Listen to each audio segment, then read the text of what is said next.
Então, resgatando um pouquinho essa questão de início da segurança do paciente que aconteceu aqui no Hospital Universitário, nós, desde 2001, aqui a foto do HU, que eu trabalho, eu moro na cidade de Florianópolis, e é o Hospital Universitário da Universidade Federal de Santa Catarina. Então, a gente participa da Rede Sentinela desde 2001, e nisso temos a portaria de participação, enfim, e nisso tudo, a hemovigilância, que é hoje o foco da nossa conversa, ela fez parte desde 2003, que fez parte com um grupo, uma comissão, que são derivados, né? Em 2010, nós iniciamos com o Comitê de Segurança do Paciente, que trabalhava todas essas questões. Próximo slide.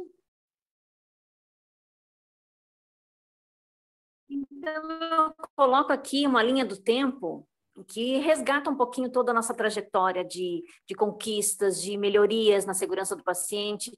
E isso tudo reflete na forma como a gente avalia os eventos adversos que acontecem no hospital. Então, por isso que eu coloco essa trajetória que nós desenvolvemos. E que em 2014, então, a gente montou o plano de segurança do paciente e especificamente o núcleo de segurança do paciente, que eu comecei a assumir, sair da assistência e comecei a assumir o núcleo de segurança do paciente no hospital. E nisso tudo tem várias comissões, vários setores que fazem a interface com a segurança do paciente.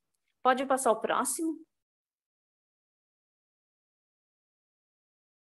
Então, aqui eu coloco essa figura mostrando que a segurança do paciente está ao centro, mas que tem todas as comissões. E a comissão e o comitê transfusional, ela sempre fez parte e sempre foi valorizada dentro da instituição hospitalar aqui, né, de Florianópolis. Pode passar o próximo? E as metas de segurança do paciente sempre foram muito resgatadas. Nós estamos com praticamente todos os protocolos implantados, e nesses protocolos temos a identificação do paciente, que esse caso que eu vou apresentar também envolve bastante a segurança do paciente. Pode passar o próximo. Então, eu coloco aqui a análise de evento adverso relacionado a hemocomponentes. Pode passar o próximo. Nós utilizamos, então, uma ferramenta baseada no Protocolo de Londres, em todas as ferramentas utilizadas pelo Ministério da Saúde, pela OMS. Então, nós elaboramos um relatório para eventos graves, que é mais ou menos como essa figura que eu coloco, né? Que nós aplicamos, então, o Protocolo de Londres, e enviamos para a alta gestão, para os envolvidos, via SIG EBSER, e também o Vigiosp, que é a ferramenta, o software que nós recebemos as notificações, né? E nós fizemos, então, esse relatório dos eventos adversos, com o título, a data de início, os responsáveis, ou seja, a equipe que foi responsável pela investigação, pela análise do evento, o objetivo desse relatório, as etapas de investigação, a descrição dos fatos ocorridos, os problemas detectados, a análise e as oportunidades de melhoria, ou seja, simplificar o Protocolo de Londres de uma forma mais simplificada. Pode passar o próximo. Então, aqui eu coloco o evento adverso que aconteceu. Então, é o preparo, distribuição e administração de hemocomponente com identificação de outra paciente e a incompatibilidade ABO.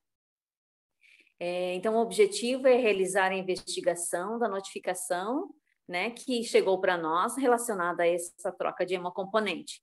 Então, as etapas da investigação envolveram o quê? Realizar contato com o notificador a fim de obter detalhes do evento, entrevistar os envolvidos, enfermeiros e médicos, revisar prontuário do paciente e registros de enfermagem e medicina, identificar os problemas de prestação de cuidados e os fatores contribuintes ao evento e propor ações de melhoria. Próximo. Então, a descrição do evento, ela é relacionada a uma paciente, né? Ou seja, às 12 horas de um dia deste ano de 2021, a enfermeira do centro cirúrgico ligou para a agência transfusional, solicitando um concentrado de hemácia para transfundir na paciente Maria Silva. Vejam bem, o nome é bem fictício. Que estava sendo submetida a um procedimento cirúrgico de urgência, pois durante a endoscopia digestiva alta, ela teve uma hemorragia digestiva franca e precisou ir com urgência para o centro cirúrgico. Então, nessa comunicação da enfermeira do centro cirúrgico para a enfermeira do banco de sangue ou da agência transfusional, foi informado apenas o primeiro nome da paciente. E a enfermeira da agência transfusional informou que não havia pedido de solicitação de serviços hemoterápicos para essa paciente, mas que havia uma reserva de sangue para essa Maria de Souza. Vejam bem, era Maria Silva, e essa Maria de Souza, ela perguntou para a enfermeira do centro cirúrgico, essa paciente? A enfermeira do centro cirúrgico respondeu que sim, viu primeiro, como o primeiro nome era um nome bem, diferente de Maria, um nome mais difícil de encontrar, clínica médica, e a outra dentro do centro cirúrgico. Só que essa de clínica médica, ela estava com reserva de sangue, e a do centro cirúrgico, como foi urgência, não tinha reserva. Então, a enfermeira do centro cirúrgico respondeu que sim, que precisava do concentrado de hemácia com urgência. Diante da solicitação, a agência transfusional realizou todos os procedimentos, conforme a rotina que eles estabeleceram desde a época que tem a comunicação de hemoderivados. E então ela fez a impressão do guia de fornecimento, a conferência entre pares na agência transfusional, foi separado o concentrado de hemácia, foi entregue o concentrado de hemácia junto ao guia de fornecimento no centro cirúrgico ao maqueiro na entrada do centro cirúrgico, a cirúrgica entregou para de massa na Maria Silva. Próximo. Então, por volta das 13h30, o centro cirúrgico liga novamente, como era uma hemorragia franca daquele concentrado, solicitou mais um concentrado de hemácia para a paciente Maria Silvia, que já estava recebendo, então. A enfermeira da agência transfusional solicita o nome completo da paciente e detecta que o primeiro concentrado de hemácia que foi levado era de outra paciente, da Maria Souza, que é A positivo, com o primeiro nome igual ao da Maria Silva, que é O positivo, ou seja, a paciente recebeu um concentrado ABO divergente. Com isso, constata-se que houve erro de transfusão devido à troca de nomes das pacientes, ou seja, a transfusão já havia finalizado e a paciente recebeu um concentrado de hemácia do sangue A positivo quando a sua tipagem sanguínea era O positivo. Próximo. Então, as ações imediatas que foram feitas, imediatamente foi coletada uma amostra de sangue para investigação de hemólise, devido à incompatibilidade. Em seguida, os médicos da agência transfusional entraram em contato telefônico com o anestesista que acompanhava a paciente, informando a identificação do erro transfusional. O anestesista informou que a paciente apresentou antes da transfusão alteração pressórica, por ser portadora de CC, e foi orientado também a hidratar vigorosamente a paciente, solicitada a coleta de amostras para a realização de testes transfusionais, uso de diuréticos e controle rigoroso de diurese. Foi comunicado também verbalmente os gestores e notificado a Visa estadual, orientada a equipe de anestesiologistas para a transferência da paciente para a UTI com monitoramento da equipe de hemoterapia nos próximos dias. Ou seja, então a paciente recebeu, ela foi avaliada durante os vários dias que ela esteve internada na UTI, ela acabou indo a óbito, mas não por esse motivo, porque na verdade foram feitos todos os procedimentos necessários para essa transfusão errada. O fato é que aconteceu o erro bem no momento em que o anestesista, também no momento em que o anestesista foi instalar o hemocomponente, que não conferiu o nome da paciente. Então, um erro em cascata desde o momento em que foi feita a solicitação para o banco de sangue até chegar à paciente. Então, aqui a gente utilizou o Ishikawa, né, com os fatores individuais, fatores ligados ao paciente, ligados à tarefa, ligados ao treinamento, educação e serviço, né, as condições de trabalho, a comunicação, fatores organizacionais e estratégicos e fatores sociais e ligados à equipe. Então, com isso, resultou no incidente do erro transfusional. Próximo. Assim também aplicamos a matriz Gucci. A matriz Gucci, não sei se vocês já conhecem, podem perguntar depois que eu explico melhor até, mas é os problemas que foram levantados através do Ishikawa e depois coloca a prioridade ou a gravidade desses problemas. Então, como vocês podem ver, a maioria deles são muito graves, né? São extremamente graves e com ação imediata. E é realmente o que foi feito nessa análise do evento. Próximo. Então, diante dessa problemática toda, né, nós levantamos todos os problemas e fizemos um plano de ação, com inúmeras reuniões, com capacitações diretas em centro cirúrgico, diretas na agência transfusional. Então, o primeiro problema foi a falha na solicitação de emergência de hemocomponente por telefone.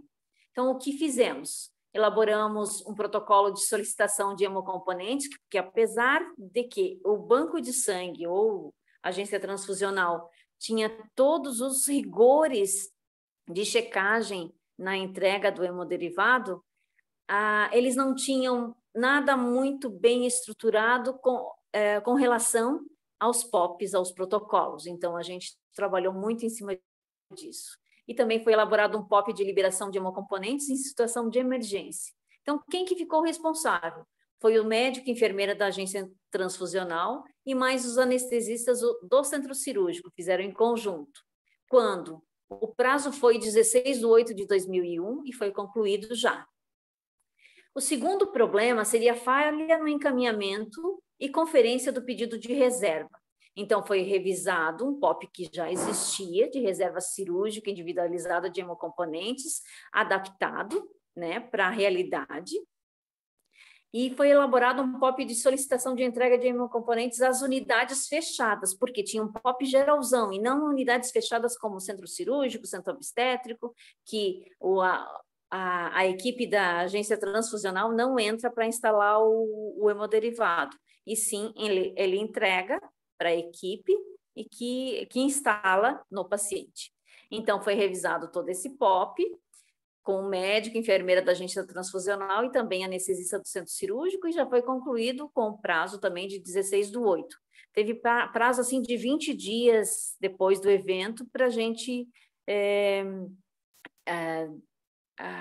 entregar o relatório até para a Visa estadual, que nos cobrou tudo isso também, mas que o hospital também precisava ter, né? Mas o prazo foi bem curto, mas conseguimos trabalhar em grupo grande e fazer uma melhoria nos protocolos. A ausência de mecanismo de verificação dos dados, só volta um pouquinho. A ausência de mecanismo de verificação dos dados do receptor com os dados do identificador do hemocomponente durante a entrega na unidade solicitante. Então, revisar o POP de solicitação de entrega e treinar a equipe com com um momento específico, um momento formal, com projeto para a gerência de atenção de ensino e pesquisa. Então, também foi o médico, a enfermeira da agência transfusional e anestesista do centro cirúrgico, que já foi concluído também. Próximo. A ausência de identificação do paciente com pulseira no centro cirúrgico. O que acontece no centro cirúrgico? Muitas vezes cortam as pulseiras do paciente e acabam não conferindo a identificação desse paciente por meio da pulseira. Então, eu entrei no centro cirúrgico, eu e outra enfermeira entramos no centro cirúrgico, isso a gente colocou um prazo até 30/9, mas a gente fez em uma semana. Entrávamos todos os turnos, reunimos todas as equipes, toda a equipe multiprofissional, e fazíamos uma capacitação relacionada, focando bastante na identificação do paciente. É claro que aproveitamos o momento para trabalhar todas as outras metas, mas fizemos essa capacitação, assim, que foi muito cansativa, mas muito prazerosa para nós, porque o centro cirúrgico é um local que a gente não entra tanto. Então, foi um momento, uma oportunidade de estar junto com eles, trabalhando algumas questões de educação que eles não tinham acesso. Outro problema levantado foi a falha na checagem do hemocomponente durante a recepção e antes da administração do paciente. Então, foi elaborado um POP de solicitação de entrega e instalação do hemocomponente no centro cirúrgico. Foi revisado o POP de identificação do paciente para rever realmente o que poderia estar melhorando para melhorar o processo de identificação dentro do centro cirúrgico. E foram reforçados itens do protocolo também de cirurgia segura com a equipe multi do centro cirúrgico, porque tem o checklist implantado e acabou não sendo registrado ou não aparecendo no checklist a problemática, o evento adverso que aconteceu. Então, os responsáveis por isso foi da agência transfusional, da unidade de gestão de riscos e também da segurança do paciente, que já foi concluído também. E também encontramos como problema a falha no treinamento dos profissionais de saúde do centro cirúrgico sobre os processos de solicitação e conferência na recepção e administração de hemocomponentes. Então, para isso, a agência transfusional também fez capacitações em loco da equipe multiprofissional do centro cirúrgico, referentes à instalação dos hemocomponentes. E a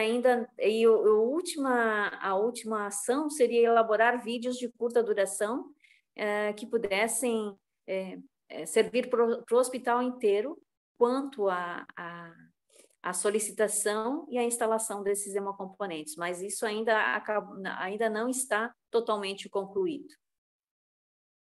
Próximo.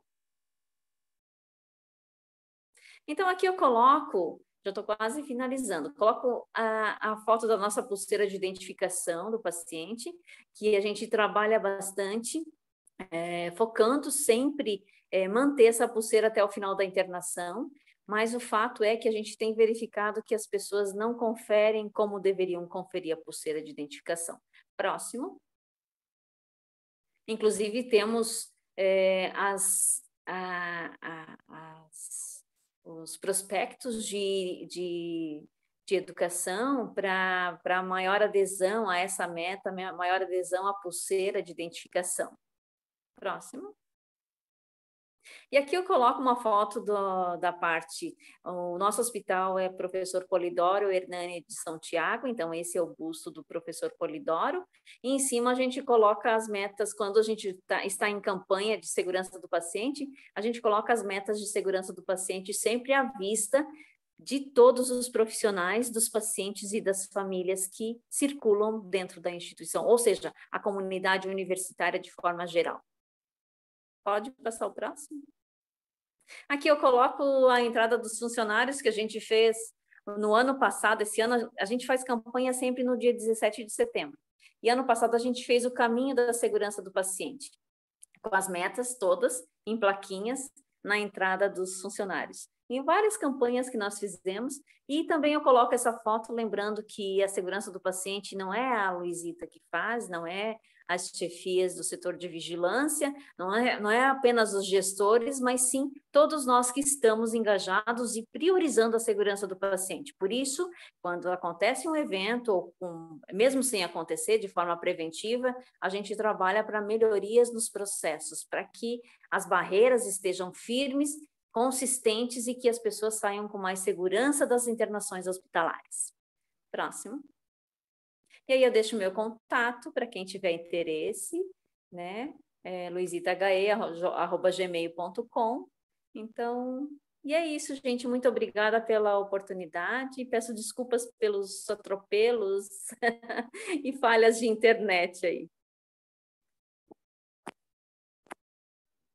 Obrigada.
Ainda não, mas pode continuar, eu acho que dá para ouvir.